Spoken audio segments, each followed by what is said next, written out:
कौन सी बीमारी विटामिन के की कमी से होती है? तो इसका सही जवाब हो जाएगा रक्तस्राव। विटामिन के की कमी से होती है रक्तस्राव। अगला प्रश्न, कौन सी बीमारी विटामिन ई की कमी से होती है? तो इसका सही जवाब है बांझपन। विटामिन ई की कमी से बांझपन होती है, इसलिए हम विटामिन ई को प्रजनन विटामिन के नाम से भी जानते हैं। याद में रख लेना है, ये भी क्वेश्चन पूछा गया है कि विटामिन ई को किस नाम से जाना जाता है, तो उसे प्रजनन विटामिन के नाम से भी जाना जाता है विटामिन ई को। नेक्स्ट क्वेश्चन है, कौन सी बीमारी अत्यधिक नमक सेवन करने से होती है? ये क्वेश्चन रिपीटेड है पेपर में, तो इसका सही जवाब हो जाएगा उच्च रक्तचाप यानी हाई ब्लड प्रेशर। अत्यधिक नमक के सेवन से हाई ब्लड प्रेशर की समस्या होती है। इंपॉर्टेंट प्रश्न है ये। अब नेक्स्ट क्वेश्चन की बात करते हैं, कौन सी बीमारी हड्डियों के कमज़ोर होने से होती है? तो इसका राइट जवाब है ऑस्टियोपोरोसिस। ऑस्टियोपोरोसिस जो बीमारी है वो हड्डियों के कमज़ोर होने से होती है। अगला प्रश्न, कौन सा रोग फेफड़ों में पानी भरने से होता है? तो राइट जवाब है निमोनिया। निमोनिया रोग जो है वो फेफड़े में पानी भरने से होने वाला रोग है। अगला प्रश्न है, कौन सी बीमारी दूषित दूध से फैल सकती है? तो है तपेदिक। तपेदिक बीमारी जो है वो दूषित दूध से फैल सकती है। तपेदिक यानी होता है टीबी। टीबी की बीमारी जो है वो दूषित दूध से फैल सकती है। अगला प्रश्न, कौन सी बीमारी दिमाग को प्रभावित करती है?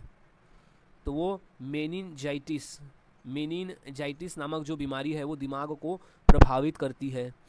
अगला प्रश्न, कौन सी बीमारी विटामिन डी की कमी से बच्चों में होती है? तो वह है रिकेट्स। रिकेट्स नामक जो बीमारी है वो विटामिन डी की कमी से बच्चों में होने वाली बीमारी है रिकेट्स। अगला प्रश्न है, पीलिया किसके कारण होता है? तो वह है यकृत की खराबी। पीलिया जो है वो यकृत की खराबी की वजह से होता है।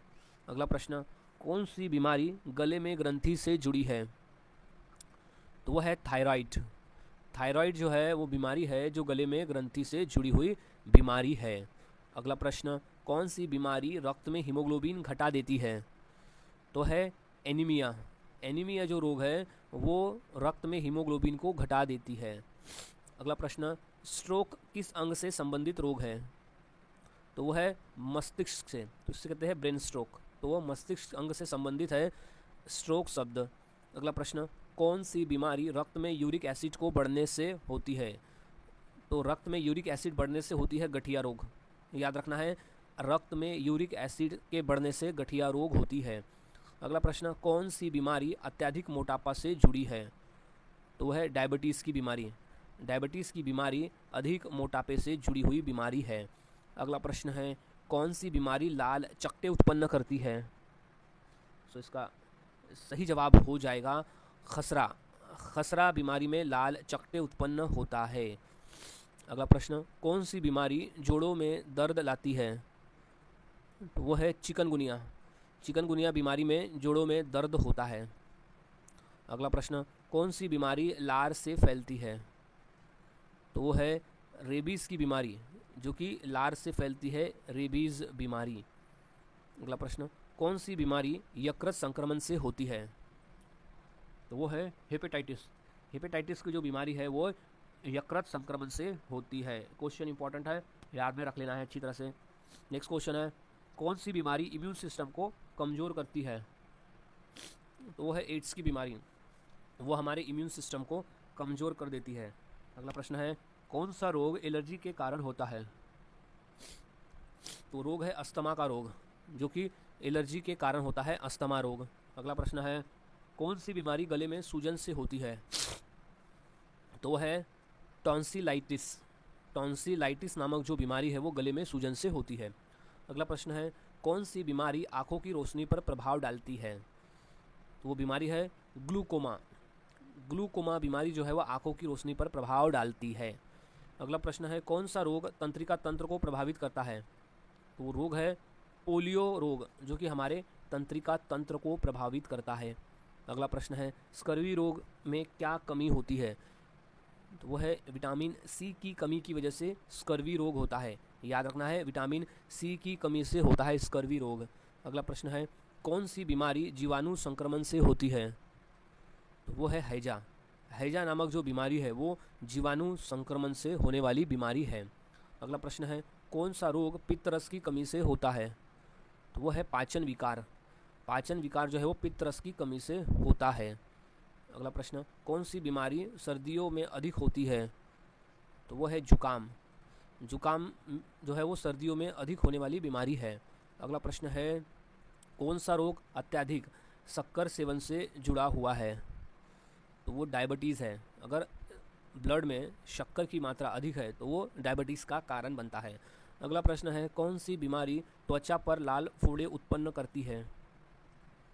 तो वो चेचक की बीमारी है जो कि त्वचा पर लाल फोड़े उत्पन्न करती है, चेचक की बीमारी। अगला प्रश्न है कौन सा रोग रक्त का धक्का न बनने से जुड़ा है? तो वो है हीमोफीलिया। हीमोफीलिया नामक जो रोग है वो रक्त का धक्का न बनने से जुड़ा हुआ है। अगला प्रश्न है ब्लड कैंसर को और क्या कहा जाता है? तो वो है ल्यूकेमिया। ब्लड कैंसर को ल्यूकेमिया कहा जाता है। अगला प्रश्न है कौन सी बीमारी मच्छरों के काटने से फैलती है? तो दिए गए ऑप्शन में से जो है मलेरिया भी मच्छर के काटने से होती है, डेंगू भी और चिकनगुनिया भी। तो तीनों जो रोग है वो मच्छर के काटने से होती है। तो ऑप्शन नंबर जो डी कहता है कि उपरोक्त सभी इसका सही जवाब हो जाएगा, यानी ऑप्शन में दिए गए सभी इसका सही जवाब है। अब अगला प्रश्न है कि मेनिनजाइटिस किस अंग को प्रभावित करता है? तो वो मस्तिष्क को प्रभावित करता है। मेनिनजाइटिस जो है वो मस्तिष्क को प्रभावित करता है। अगला प्रश्न है कि टाइफाइड किस प्रकार का रोग है? तो वो है जीवाणु जनित। टाइफाइड जो है वो जीवाणु जनित रोग है। अगला प्रश्न है टिटनेस शरीर के किस अंग को प्रभावित करता है? तो वो तंत्रिका तंत्र को प्रभावित करता है। टिटनेस जो है वो तंत्रिका तंत्र को प्रभावित करने वाला भाग है। अगला प्रश्न किस कैंसर का कारण क्या है? तो उसका कारण है कोशिकाओं की अनियंत्रित वृद्धि। कोशिकाओं की जब अनियंत्रित वृद्धि होती है तो वो कैंसर का कारण बनता है। अगला प्रश्न है गठिया रोग में किस अंग में दर्द होता है? तो जोड़ों में दर्द होता है। गठिया रोग में जोड़ों में दर्द होता है। अगला प्रश्न है थायराइड ग्रंथि कौन सा हार्मोन बनाती है? तो वो थायरॉक्सिन बनाती है। थायराइड ग्रंथि जो है वो जो हमारे गले में पाई जाती है वो थायरॉक्सिन हार्मोन बनाती है। अगला प्रश्न है टॉन्सिल किसका हिस्सा है? तो वो गले का हिस्सा है। टॉन्सिल जो है वो गले का हिस्सा है। अगला प्रश्न है हैजा किस अंग को प्रभावित करता है? तो वो आंत को। हैजा जो है वो आंत को प्रभावित करता है। अगला प्रश्न है टीबी का पूरा नाम क्या है? तो वो है ट्यूबरक्लोसिस। टीबी का पूरा नाम है ट्यूबरक्लोसिस। अगला प्रश्न चेचक का टीका किसने बनाया था? तो वो थे एडवर्ड जेनर। एडवर्ड जेनर नामक वैज्ञानिक ने बनाया था चेचक का टीका। अगला प्रश्न है इन्फ्लुएंजा किस प्रकार का रोग है? तो वो वायरल रोग है। इन्फ्लुएंजा जो है वो एक वायरल रोग है। अगला प्रश्न है रेबीज़ से बचाव के लिए कौन सा टीका लगाया जाता है?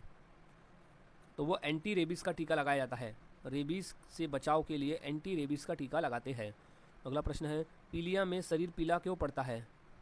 तो वो बिलीरुबिन की वृद्धि से। बिलीरुबिन की वृद्धि की वजह से पीलिया में जो है वो शरीर पीला पड़ता है। अगला प्रश्न है गले में दर्द किस रोग का लक्षण है? तो वो है टॉन्सिलाइटिस। टॉन्सिलाइटिस रोग का लक्षण है गले में दर्द होना। अगला प्रश्न है क्वाशियोरकर किस पोषक तत्व की कमी से होता है? तो ये है प्रोटीन की वजह से और कुपोषण का कारण है। प्रोटीन की कमी से कुपोषण होता है, उसका ही कारण है क्वाशियोकर। अगला प्रश्न है मरामस्सम किसकी कमी से होता है? तो वो प्रोटीन और ऊर्जा की कमी से होने वाला रोग है